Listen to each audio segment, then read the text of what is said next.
Forward Collision Avoidance Assist helps avoid collision with an object in front or side while driving.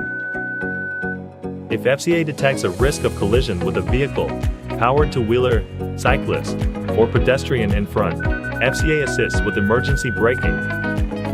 FCA also detects potential collision with an oncoming vehicle while turning left.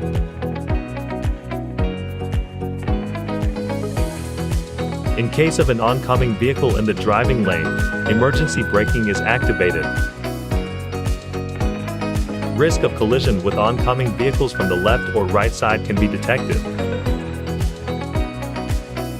When changing lanes, if FCA detects a risk of collision with a vehicle in the next lane, FCA automatically assists with emergency steering.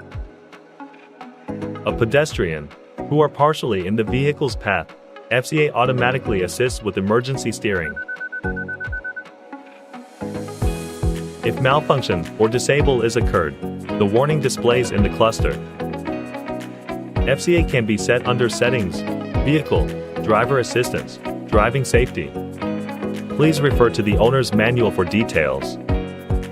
Kia, movement that inspires.